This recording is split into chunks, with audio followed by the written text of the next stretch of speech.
Hello students. तो आज की वीडियो हमारी होने वाली है क्लास 10th की फिजिक्स के third chapter magnetic effect of electric current के बारे में। ये चैप्टर आपकी फिजिक्स का सबसे ईजीएस्ट चैप्टर है क्योंकि इसमें न्यूमेरिकल्स हमारे कोई नहीं है, बस यहाँ पर हमें थ्योरेटिकल पार्ट पर अच्छे से कवरिंग करनी है और जिसको मैं आज की वीडियो आपको बिल्कुल अच्छे से याद करा दूंगा। तो मेरी वीडियो बने रहिएगा ताकि आपको ये चैप्टर बिल्कुल अच्छे से कॉन्सेप्ट वाइज याद हो जाए। तो फर्स्ट है मैग्नेट क्या होती है। तो a magnet is a material that produce a field that attract और रिपल ईच अदर। अट्रैक्ट का मतलब क्या होता है, अपने आप खींचना, और रिपल्स का मतलब क्या होता है, अपने से दूर हटाना। तो मैग्नेट एक इस प्रकार का मटेरियल है जो क्या करता है, अपने जैसे किसी मटेरियल या तो अपनी तरफ अट्रैक्ट करता है या फिर उसको क्या करता है, रिपल करता है, अपने से दूर करता है। A magnet has two poles. एक मैग्नेट जो होती है उसके टू पोल्स होते हैं, एक नॉर्थ पोल और एक साउथ पोल, मतलब उसके किनारों को हम बोलते हैं पोल्स। ठीक है, तो एक नॉर्थ पोल होता है, एक साउथ पोल होता है। Similar to charges like pole repel each other और unlike pole attract each other. जैसे कि आपने पहले भी इसको स्टडी किया होगा कि दो मैग्नेट्स होती हैं, जैसे उनके डिफरेंट में पोल है, अगर उनके पोल नॉर्थ और नॉर्थ पोल को हम पास पास लाते हैं तो क्या करते हैं, एक दूसरे को रिपल करते हैं, उनको बोलते हैं लाइक पोल। इसी प्रकार से हम साउथ और साउथ पोल को पास लाते हैं तो क्या करते हैं, एक दूसरे रिपल करेंगे। लेकिन अनलाइक पोल्स, जैसे नॉर्थ साउथ और साउथ नॉर्थ को पास लाएंगे तो क्या करेंगे, एक दूसरे को अट्रैक्ट करेंगे। ठीक है, नेक्स्ट होता है magnetic field, the region around a magnet where its magnetic influence can be express.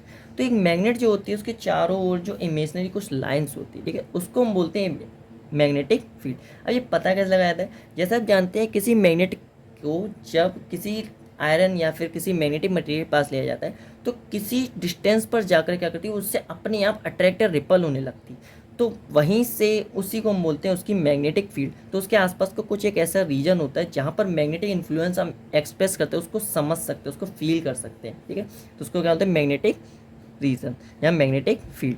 तो आउटसाइड द मैग्नेट जो होती है नॉर्थ से साउथ होती है, इनसाइड द मैग्नेट अगर मैग्नेट के जो अंदर होती है वो साउथ से नॉर्थ की तरफ होती है, और जो आउटसाइड होती हैं वो हमारी क्या होती है, नॉर्थ से साउथ की तरफ जाती है। ठीक है, इसका मतलब क्या है, जैसे मान के चलिए एक मैग्नेट जैसे हमने यहाँ पर ली, ठीक है, उसके यहाँ पर नॉर्थ पोल है और साउथ पोल है। ठीक है, तो यहाँ पर आउटसाइड द मैग्नेट का मतलब कि बाहर की तरफ हमारे क्या होगी, नॉर्थ की तरफ साउथ, ऐसे करके यहाँ पर ऐसे करके ये फील्ड लाइन जा रही होगी। ठीक है, जो हमारी क्या जा रही है, इस प्रकार से कर रही होंगी। लेकिन जो इनसाइड द मैग्नेट होंगी हमारी किस प्रकार जाती है, साउथ से नॉर्थ जाती है, वो इस प्रकार से जाती है अपोजिट डायरेक्शन में। ठीक है, यहाँ से याद रखना ये आउटसाइड, ये दूसरी तरफ भी, तो ये भी इस प्रकार जाएगा, लेकिन अनसाइड से हमारी क्या जाएंगे, साउथ से नॉर्थ जाएंगे इलेक्ट्रिक फील्ड लाइन्स। नेक्स्ट है इलेक्ट्रोमैग्नेट क्या होता है। An electromagnet is an artificial magnet which produces a magnet field or the passes of the electric current through a conductor. This phenomenon is called the electromagnetism. तो electromagnet एक ऐसा artificial magnet है जो magnet नहीं होता है, लेकिन अगर हम क्या करते हैं उस इलेक्ट्रिक करंट पास करवाते हैं किसी कंडक्टर से, कोई कंडक्टिंग मटेरियल से क्या करते हैं, इलेक्ट्रिक करंट को पास कराते हैं, तो हमारी क्या होती है, इलेक्ट्रोमैग्नेट वो कन्वर्ट हो जाती है। ठीक है, इसी फिनोमिना को हम बोलते हैं इलेक्ट्रोमैग्नेटिज्म। ठीक, नेक्स्ट होता है राइट हैंड थंब रूल। तो राइट हैंड थंब रूल है क्या, it is a straight conductor or a current carrying wire held in the right hand and our thumb point the direction of the current and the curl finger show। अब समझिए पहले इस बात को, अगर सबसे पहले हम इस लाइन को थोड़ा क्लियर कर लेते हैं तो इन अ स्ट्रेट कंडक्टर और करंट कैरिंग वायर, हमने मान के चला यहाँ पर हमारे पास कोई वायर है, जैसे इस पेन को मान लीजिए करंट कैरिंग वायर है। ठीक है, इन द राइट हैंड, हमारे राइट हैंड में हमने इसको पकड़ा हुआ है, and our thumbs point the direction of current, हमने माना करंट जो होगी वो इस प्रकार से फ्लो कर रही है इस डायरेक्शन में। ठीक है, तो हमने क्या किया, इसको इस प्रकार से ऐसे करके पकड़ा हुआ है। ठीक है, जो थंब क्या हमारा क्या कर रहा है, थंब क्या है हमारा किसको शो कर रहा है, कि करंट की डायरेक्शन को इस प्रकार से फ्लो कर रहा है। देन द कर्ल फिंगर, तो इसके बाद हमारी ये कर्ल फिंगर है, ये वाली फिंगर जो मुड़ी हुई है, इनको बोल source the direction of the magnetic field. तो यहाँ पर कर्ल फिंगर वो हमारी क्या होंगी, हमारी मैग्नेटिक फील्ड को शो करेंगे कि मैग्नेटिक फील्ड किधर है। तो इसका मतलब क्या है कि करंट कैरिंग और वायर को हम क्या करते हैं, इस प्रकार से अपने हाथ में पकड़ते हैं, जिसमें अगर हम मालूम है कि करंट इस प्रकार से फ्लो कर रही है, थंब को हमने इस डायरेक्शन में दिखाया, तो इसका मतलब क्या है, जो कर्ल फिंगर है जो बता रही है इस प्रकार से मैग्नेटिक फील्ड इसमें इस प्रकार से क्लॉक वाइज में इसमें रोटेट कर रही है। ठीक है, तो ये हमारा क्या होता है, right hand rule. Similarly for a circular loop और सोलेनॉइडल, सर्कुलर लूप मतलब कोई सर्कुलर प्लेट वगैरह ले गई, जैसे हमने वायर नहीं, हमने क्या लिया, ऐसे करके वायर ले लिए, ठीक है, सर्कुलर रिंग में, या फिर सोलेनॉइड ले लिए, कोई कॉइल ले ली, जिसको हम क्या बोलते हैं, कॉइल्स बोलते हैं। तो दोनों सभी में क्या होता है, इसी प्रकार से करते हैं, बस करंट की डायरेक्शन आपको याद रखना, अपना थंब रखना है और जिस प्रकार से आपके जो कर्ल फिंगर होंगे वो आपकी किसकी डायरेक्शन बताएंगे, मैग्नेटिक फील्ड के डायरेक्शन को। नेक्स्ट होता है फ्लेमिंग लेफ्ट हैंड रूल। तो लेफ्ट हैंड रूल हमारे क्या कहता है, it states the direction of the force of apply to a current carrying wire. Similarly इसमें हमने क्या किया, करंट जो carrying wire is perpendicular the both of direction the current as well as the magnetic field. तो अगर हम यहाँ पर क्या करें, ये बताता है कि अगर हम क्या करें, करंट कैरिंग वायर को सीधा स्ट्रेट पकड़ते हैं तो फ्लेमिंग का लेफ्ट हैंड रूल कहता है कि current carrying wire is perpendicular to the both. जो करंट कैरिंग जो वायर होता है वो परपेंडिकुलर होता है जस्ट किस किस के, पहले करंट की डायरेक्शन के और दूसरा होता है मैग्नेटिक फील्ड की डायरेक्शन में। जैसे कि हमने इसमें अपनी हैंड में अगर इस वायर को पकड़ा हुआ है, ठीक है, मान के चलिए लेफ्ट हैंड है, तो यहाँ पर जो इसकी करंट फ्लो होगी क्या होगी, इसके जस्ट परपेंडिकुलर होगी, हमारी हैंड की क्या होगी, करंट परपेंडिकुलर होगी। और दूसरे इसकी मैग्नेटिक फील्ड होंगी वो क्या होगी, इस प्रकार जा रही होंगी। अगर हमारे वायर इस प्रकार से, करंट इस प्रकार से फ्लो कर रही है इस डायरेक्शन में, वायर इस प्रकार से, करंट इस प्रकार से फ्लो कर रही है, तो मैग्नेटिक फील्ड क्या होंगी, परपेंडिकुलर स्ट्रेट फॉर्म में, ठीक है। नेक्स्ट होता है इलेक्ट्रोमैग्नेटिक इंडक्शन। इलेक्ट्रोमैग्नेटिक इंडक्शन किसे बोलते हैं, तो the production of EMF and the current in the coil. देखिए जब से ही हम किसी कॉइल में, किसी भी वायर में हम क्या करते हैं, करंट प्रोड्यूस करते हैं, तो उस पर क्या होती है, कुछ ना कुछ मैग्नेटिक फील्ड जनरेट होने के कारण, मैग्नेटिक फील्ड में आने के कारण वो क्या करती है, वोल्टेज को बनाने लगती है। तो इसी वोल्टेज को हम बोलते हैं यहाँ पर ईएमएफ, जिसे बोलते हैं इलेक्ट्रोमैग्नेटिक फोर्स, ठीक है, electromotive force. Due to the varying magnetic field it is discovered by the Michael Faraday. इसको किसने सबसे पहले सर्च किया था, माइकल फैराडे ने।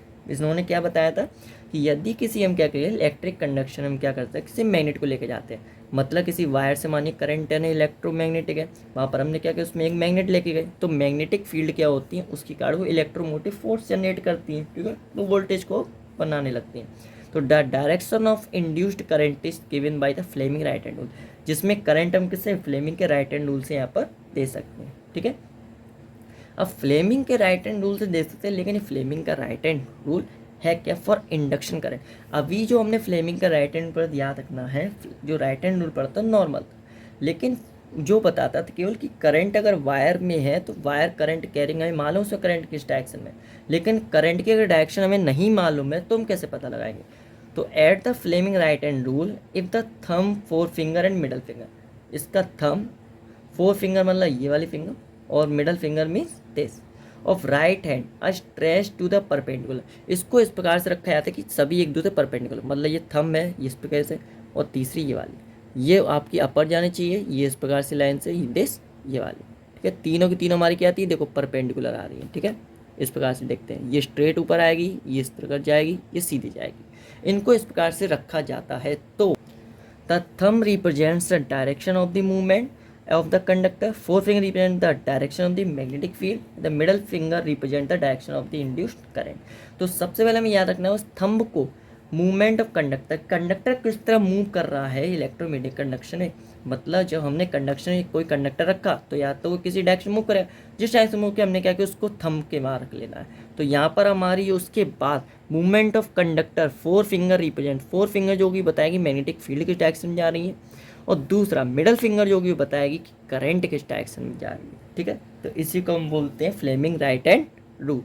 Next electric motor. Electric motor क्या है, तो एक ऐसा डिवाइस होता है जो कन्वर्ट करता है इलेक्ट्रिक एनर्जी को मैकेनिकल एनर्जी। हमारे घर में यूज होने वाली जो वाटर मोटर्स हैं, जो पानी की मोटर्स होती हैं, जो पानी भरने में काम आती हैं, वो भी हमारी इलेक्ट्रिकल मोटर होती है, वो भी क्या करती है, इलेक्ट्रिक एनर्जी को कन्वर्ट करती है मैकेनिकल एनर्जी, जो पानी को ऊपर तक पहुँचाने में वर्क करता है, ठीक है। नेक्स्ट है इलेक्ट्रिक जनरेटर, ये भी आप जानते हैं। तो जनरेटर का काम क्या होता है, मैकेनिकल एनर्जी को इलेक्ट्रिकल एनर्जी में कन्वर्ट करना। तो ऐसी इलेक्ट्रिक मोटर ही इलेक्ट्रिक जनरेटर कन्वर्ट हो जाती है अगर उसका वर्क क्या कर दिया, अपोजिट कर दिया, वाइस वर्सा कर दिया, उसकी मैकेनिकल एनर्जी उसको हम दें और वो इलेक्ट्रिक एनर्जी को हमको क्या करती है, स्टोर करके हमें देती है। अब इलेक्ट्रिकल एनर्जी होती है स्टोर करने की बात आई तो दो प्रकार से स्टोर की होती है, या तो टाइप्स ऑफ करंट में होती है, वो हमारी एसी में या फिर डीसी है। डीसी मतलब होता है डायरेक्ट करंट में होती है, एसी मतलब अल्टरनेट करंट में होती है, ठीक है। इनके एडवांटेज डिसएडवांटेज भी इसके इंपॉर्टेंट है, वो आप इसको बुक से वर्क कर सकते हैं, ठीक है। नेक्स्ट है कि जैसे इंडिया के बारे में, in India the frequency of AC, तो हमारे इंडिया में यूज़ होती है अल्टरनेट करंट यूज़ होती है, जो घर के बाहर से लाइट आती है उसको हम अल्टरनेट करंट बोलते हैं, एसी करंट। तो वो 50 हर्ट्ज़ पर आती है, मतलब इसकी फ्रिक्वेंसी क्या होती है, 50 हर्ट्ज़, ठीक है। तो यहाँ पर कुछ डायग्राम ने शो किया कि अल्टरनेट करंट के लिए जो फ्रीक्वेंसी होती है वो हमारी कैसे होती है 50 हर्ट्ज होती है, लेकिन डीसी के लिए हमारी क्या होती है 0 फ्रीक्वेंसी होती है। इसका मतलब कि करंट तो प्रोड्यूस होती है लेकिन उसमें कोई फ्रीक्वेंसी नहीं जनरेट होती है। ठीक है, आई होप आपको वीडियो अच्छी लगी हो। वीडियो अगर अच्छी लगी तो प्लीज़ वीडियो को लाइक कर दीजिए, चैनल को सब्सक्राइब कर लीजिएगा। और अगर आपका किसी टॉपिक में डाउट हो तो आप मुझे कमेंट सेक्शन में पूछ सकते हैं। ठीक है, thank you for watching my videos.